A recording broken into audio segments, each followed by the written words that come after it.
Hey everybody, welcome back to Factorio, Operation Lazy Bastard. But in this case, this particular video is going to be wearing a couple of hats.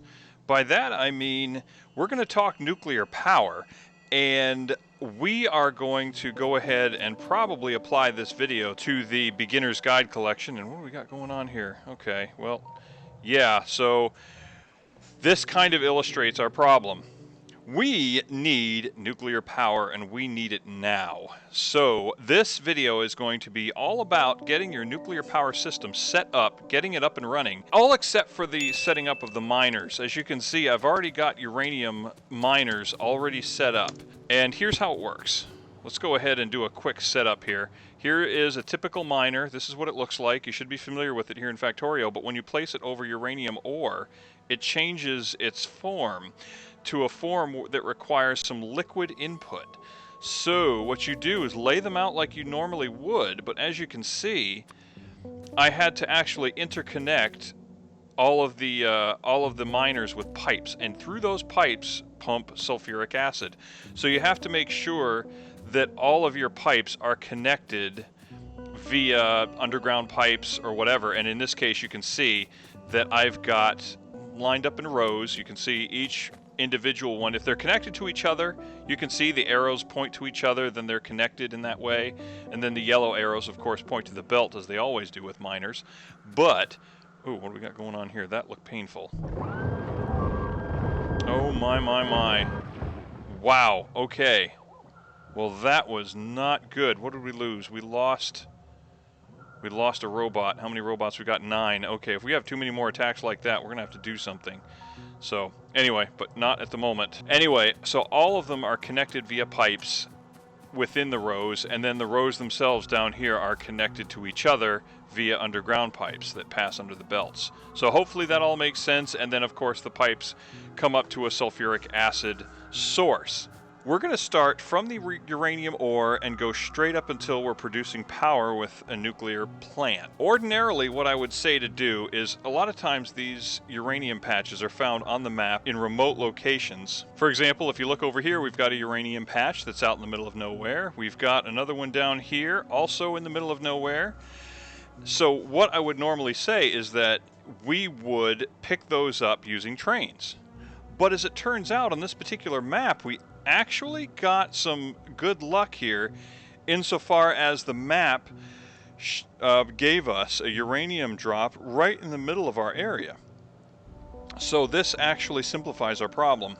What I would normally have us do is I would have, and we'll discuss this, you know, in a later on in the series. I'll have to set this up anyway, but I would have sulfuric acid pumped into tanks, kind of like it is here. And if we go over here, we can see they're sitting in the tanks, but what I would normally do is pipe them to a railhead, and then the railroad would come pick up the sulfuric acid, take it to the uranium mining location, and it would be pumped into tanks at the local mining area, and then the train would also pick up any uranium ore that had been mined. So it would leave here with uranium, or with the sulfuric acid, and it would come back with uranium ore. So it was a special train configuration, but that does complicate things. So in this case, I was able to simply pipe the sulfuric acid directly over here, and then from here, we don't even need to put the uranium ore onto a train. We can basically belt it into a plant and then start processing it. So that's what we're going to do right now. Now, I realize that setting up a nuclear plant is a pretty complicated process. So that's why we're putting this video together. So here's a breakdown of, oops, hang on, what do we got? There again. Yeah, we're gonna run out of repair packs soon. In fact, that is very close to being completely depleted.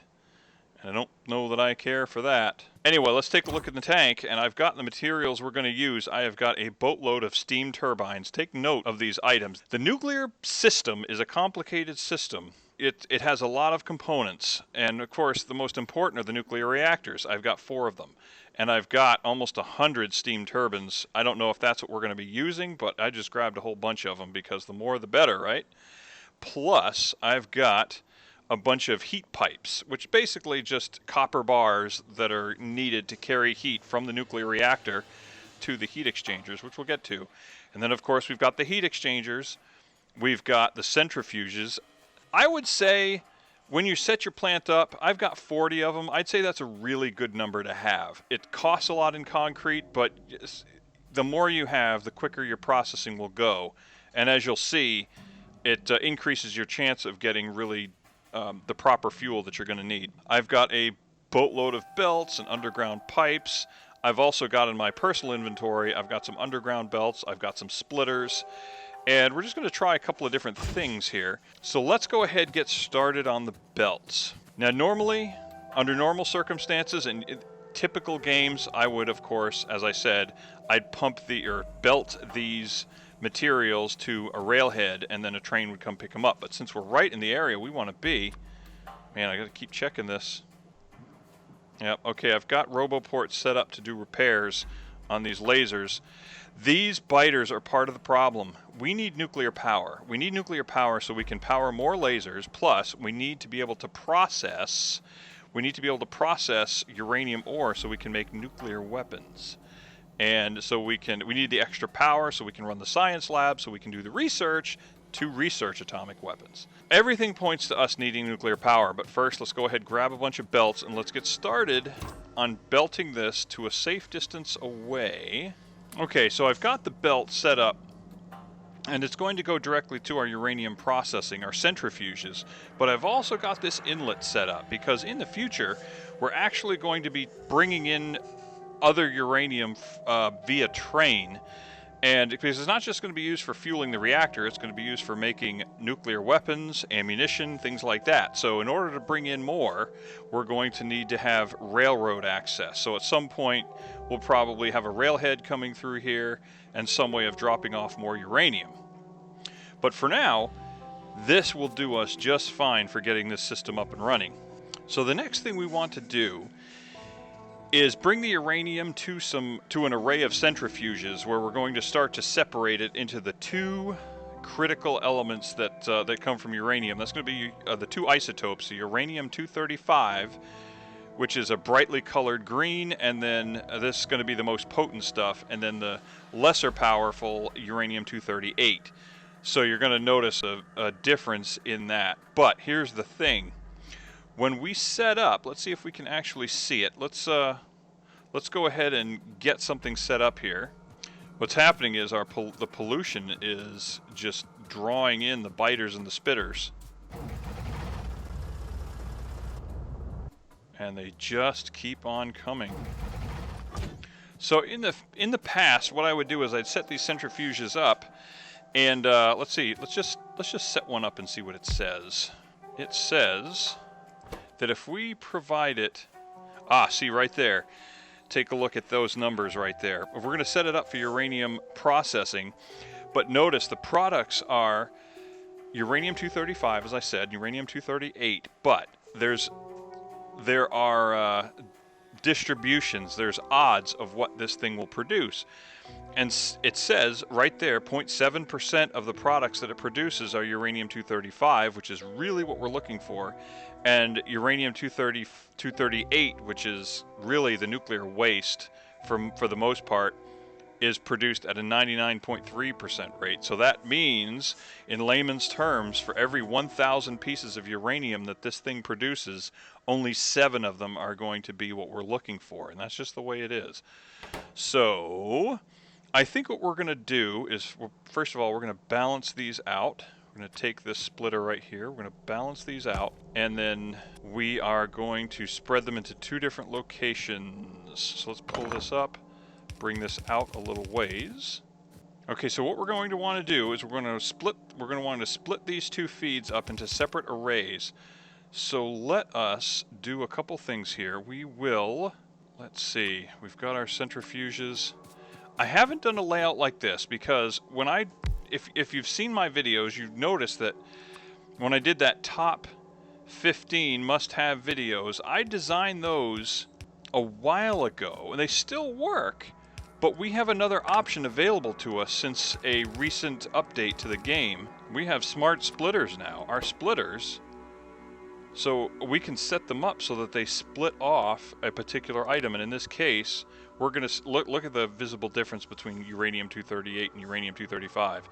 238 is bright green, or 235 is bright green. 238 is a very dull, darker green. But we're going to set the splitter up so that it splits off the uranium-235, and it will output to the right. So it'll output to this side. So there we go. So the centrifuges, we don't have to use filter inserters. We can just set up one smart splitter. That makes it super easy for us now. Okay, so now let's go ahead and set this one just right. Okay, after it's all laid out, there are 24 machines here. Oops, forgot a splitter here. And this one we're going to offset to the right. No, that one we offset to the right. What we said is... Yep, there we go. That's what I wanted. So the output priority will be to the left. This is output priority to the right. Good. What we need to do then is assign a recipe, as it were. So we're going to tell it to process uranium ore. Oh, you know what we need to do? For these, for the inputs, because it said 10, it's going to take 10 uranium ore. Let's go ahead and use the stack inserters. Okay, so there's our layout. Notice the inputs into the machines, the uranium ore, are in fact stack inserters, and the reason for that is that it takes 10 whole bits of uranium ore. It says right there, the input, the ingredients is 10 uranium ore, and the products is either one of those two uranium products. So we're going to go ahead and assign the other 23. All right, so now we've got uranium ore being processed by all these centrifuges, and look at the green stuff that's coming out of there. It's mostly dark green. So that we're actually going to focus someplace else. Right now, that stuff is a waste product. See, there we go. There's a uranium-235 piece right there. Beautiful. So we're already getting some results. So this is going to come down through here, and notice that piece has already been filtered. That uranium-235 has already been filtered out. We're actually going to set up a small uranium waste storage area. And I know this is going to look kind of goofy, but this is what I tend to do. I'm going to take the crates that I have, and I'm going to do this.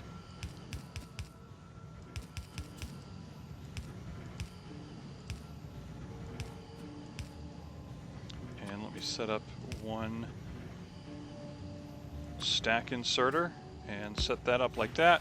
And now what you're going to see is you're going to see all this uranium ore getting passed to this crate, and eventually it'll fill the crates up. But I have plans for this stuff.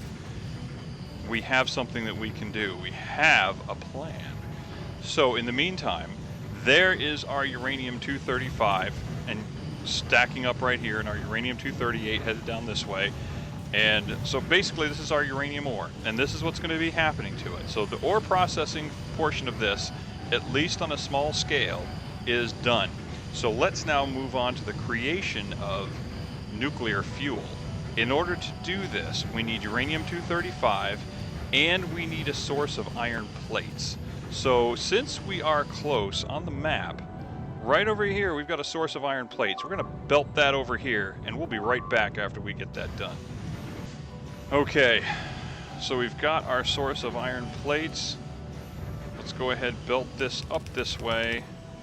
These are our pieces of uranium-235. Now let's see, if we want to make nuclear fuel, it is this icon right here, and we need 10 iron plates. And, oh wait a second. Oh, we actually do need uranium-238. Okay, the 235 and the 238. All right. Okay, so there we go. Set up your assembly machines as such, and you can see it's already creating nuclear fuel. You can see the setup here as far as the splitters go. Basically, again, I've removed... Oh, wait a second. Oh, we gotta bring this one up here. Ah, silly me. Okay, so there you go. We basically have the feeds.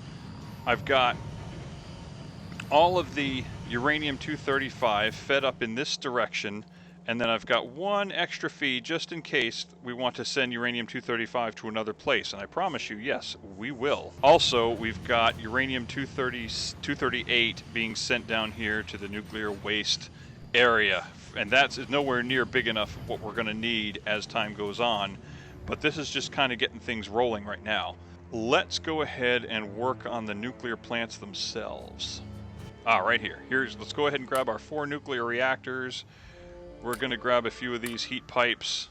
Let's go ahead and grab our heat exchangers and a couple of our turbines. I love this green glow.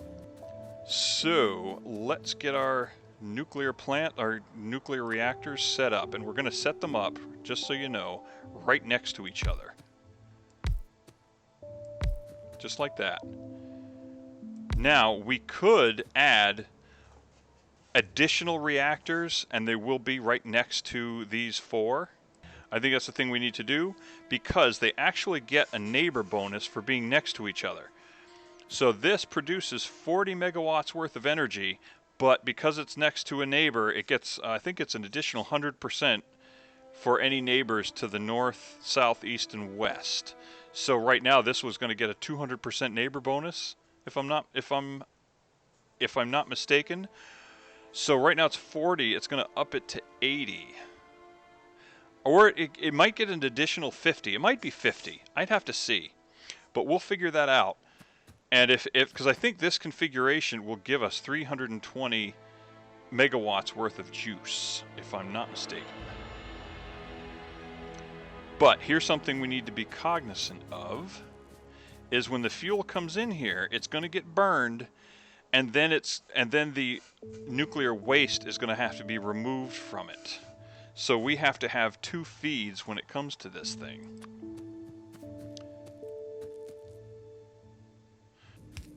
Okay, so that leaves us room to put additional reactors in there. Now, the belts. Now we start weaving the belts. The belts have to go, of course, go underneath this. And we can't put them there, so we leave space for the inserters, so... Okay, the supply will be there. They do want to be mirror images of each other, so let's actually reverse all these pairs of underground belts. Okay, so the inner... We've got 2 pairs. The inner pair, closest to the reactors, will be the supply. The outer pair will be the refuse. Okay, so this is the supply line that comes in there. And we're actually going to have that go under there. We're actually going to have it go underground, and then the...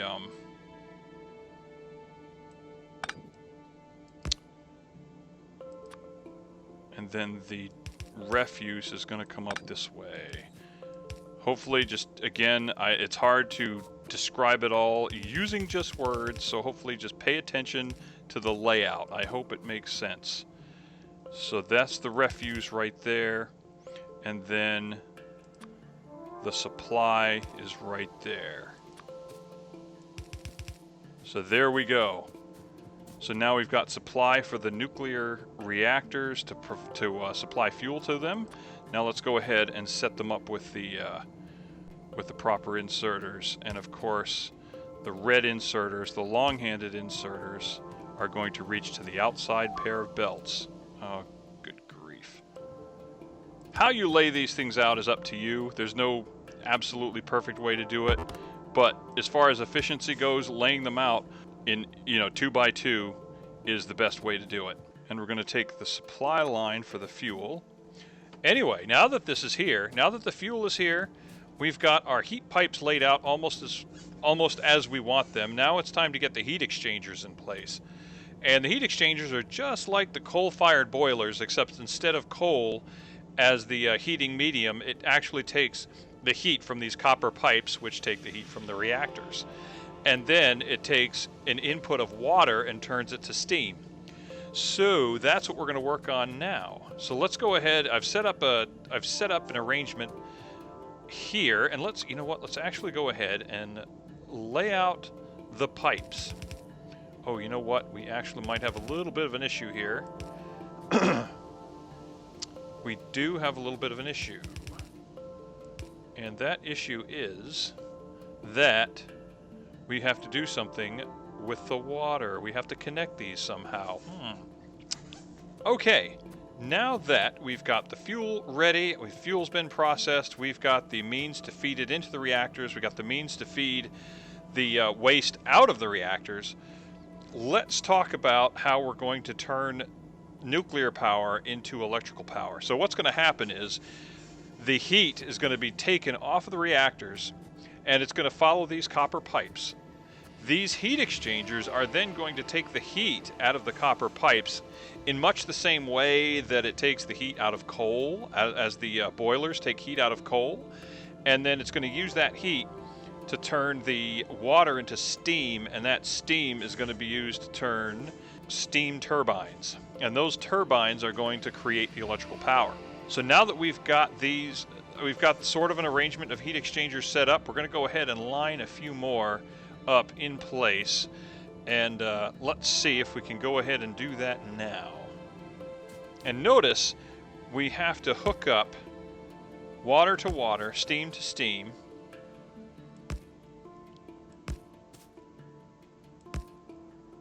And what we're going to do actually is I'm going to make I'm going to leave a space here because we're going to need a space for electrical poles to be in between the turbines. I'll show you what I'm doing here in just a bit.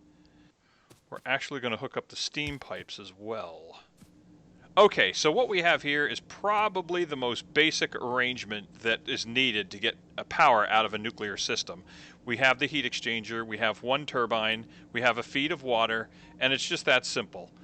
And we can add another turbine here that will max out that'll max out the capacity of the heat exchanger, and both are within the influence of this utility pole, so it will give power to the grid. And so once we generate sufficient heat with the nuclear reactors, and you really only need one reactor, then we'll start to see power generated. But here is where I'm at right now. We've got basically all the heat exchangers set up with water daisy-chained amongst all of them, and then steam is produced into central pipes, into a central system. And what we're going to do is I'm actually going to add some steam tanks. I'm actually going to add some steel tanks as a buffer for the steam system. And this should work out well. Okay, so what I'm actually going to go ahead and do, I'm actually going to go ahead and let the fuel flow and watch it go into the reactor, and then I will start putting in the turbines in groups of 7. Oh, that sound. Beautiful. Beautiful. All right, so you see these reactors, and you can see they're glowing nice and green. Each one of these is producing 120 megawatts. So each neighbor bonus is 100%, not 50 like I thought. So this will give us a grand total of 480 megawatts if we provide enough turbines to do it. So what we're going to start to see is, let's see, what's the temperature? Temperature is 103 degrees Celsius. We'll start to see these heat pipes heat up. And you can see there on the right, they are in fact heating up. And they will in fact glow when the time comes. When they get hot enough, they will glow. So that'll be kind of cool. Anyway, so let's go ahead and go to our tank, and I'm actually going to grab as many steam turbines as I can hold, and we're going to lay them out.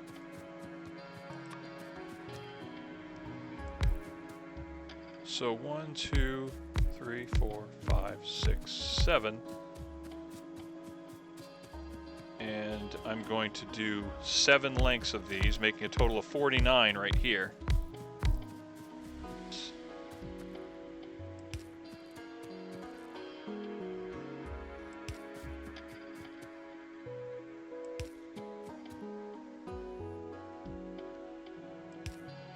And then one more row.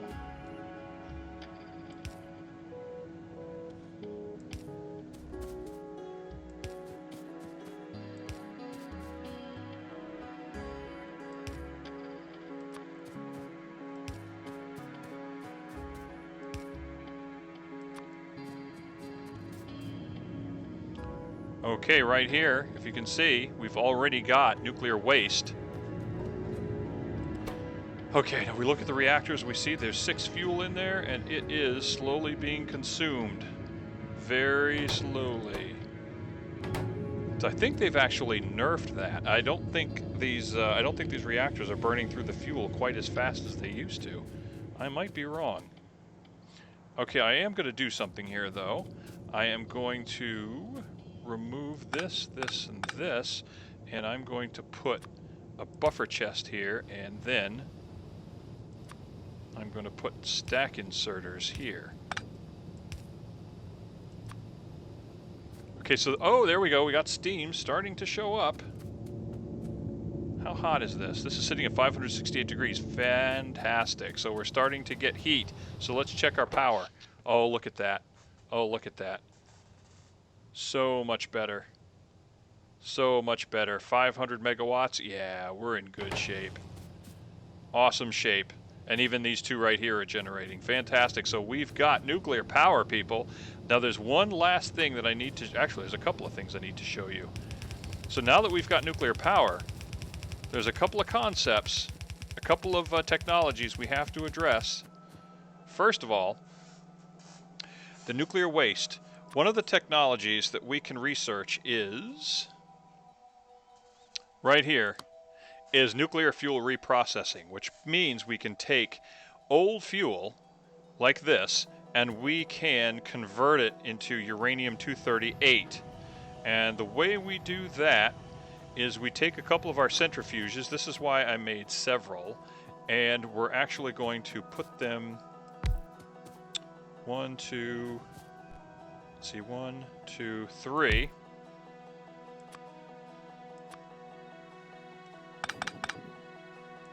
Going to bring them up here. Plus, we're actually going to need some nuclear waste, I think, if I'm not mistaken. Let's go ahead and set the recipe for these for nuclear reprocessing. And what are the inputs? Okay, the input's just going to be used up uranium fuel. Okay, great. Okay, so here's the arrangement. We've got 2 centrifuges here doing the reprocessing of the used up uranium fuel and turning it into this darker uranium-238, and then that is going to be processed into other stuff. Yes, we've got our storage area down here, but we've got one other thing, one other concept that we're going to talk about. Ah, that's beautiful seeing all that work.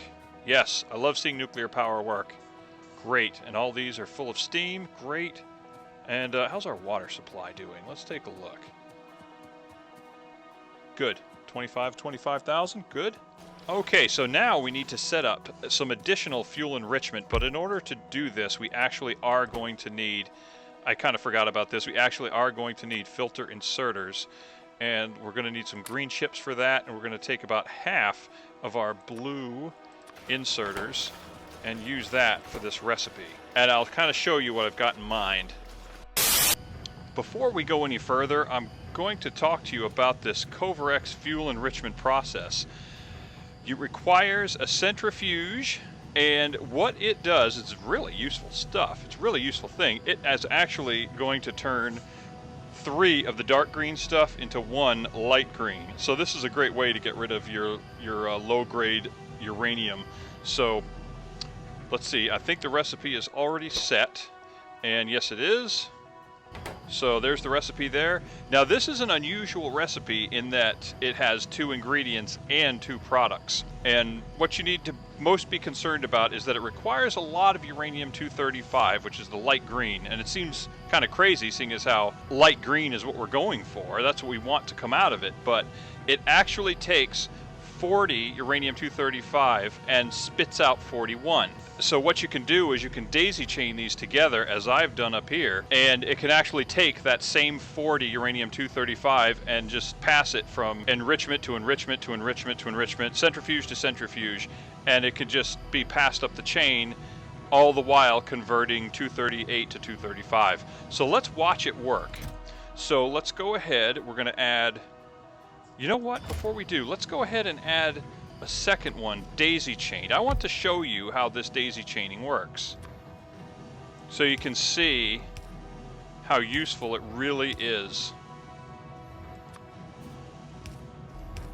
Okay, Oops, no, actually, we need to use filter inserters. Filter inserters are pretty much required for this design. So we're going to have, one of them will handle the uranium-235, the other filter inserter will have the uranium-238, and then the same goes here. And then we'll go ahead, and I happen to have a bunch of each type. So there we go. So now it's going to begin the process of converting the low power uranium into the high power uranium. Okay, how much time does it take? It takes 60 seconds. Okay, so we can use beacons if we want to speed that process up. That is doable. It's about to finish up, so watch it start to pass. There you go. And has this already got some in it? Yes, it... Oh, I got to set this recipe up also. So there we go. So now, here's the thing. Here's the only kind of problem with this design is that at some point, because it's actually eaten up the uranium-238, it's turned 3 into 1 uranium-235, so now we need basically a few more added into the input of this. So what we can do is we can actually we'll grab this and toss it right in here. There we go. And immediately it takes it, and now it's going to take that same uranium-235, and now what we should see a good amount spit out the other side. So this is how this works. So the key then is to make sure, like I have here, I've got them set up in 2 pairs. They're all daisy chained together. I'm sorry, several pairs, but they're in pairs. And I've got uranium-238 fed all the way up through the middle so that everybody has access to some uranium-238. Now, you're going to have to do some rebalancing as you go. It's really going to help to use robots to bring in uranium-238 to supplement what's here. So you can actually use crates. In fact, that would be really useful. What you could do, and what I have done in the past, is for each pair, like right here, the uranium-238 is put in a crate, and then an inserter passes it from one crate to another, and you can work it that way. There's any number of ways you can work it, but the key is you have to make sure that you keep all machines supplied with uranium-238. They will supply each other with the uranium-235, and then once it gets to the top, it just passes the stuff all the way back around to begin the process again. And before you know it, you're going to have so much uranium-235 you won't know what to do with it. Actually, yes you will, because you'll be building atomic bombs and stuff. So there you go. So anyway, that is a kind of a basic explanation of how Covrex enrichment works. It's not necessary for your nuclear system, but it is super duper helpful. So absolutely do that. Okay, so there you go.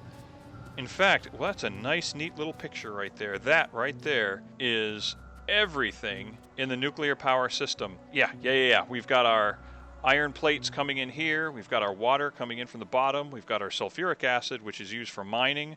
And then we've got our Covrex system up here. We've got our nuclear fuel reprocessing here. We've got our uranium processing here. And we've got our reactors with our heat exchangers, steam tanks, which are not necessary, but I put them in anyway, and our steam turbines. And yeah, we're good. We did it. We've got a nuclear power system. This is fantastic. Well, anyway, guys, this is going to take a lot of editing, I'm sure, but by the time you see this, hopefully we've got a nice, concise video for you to see. And I hope this all makes sense. Be sure to leave any questions in the comments, and be sure to hit the like button and hit the subscribe button if you found this useful. It sure helps me out, lets me know that you want to see more of this in the future. So, all right, guys, have a great day, and I shall see you in the next one. Ciao.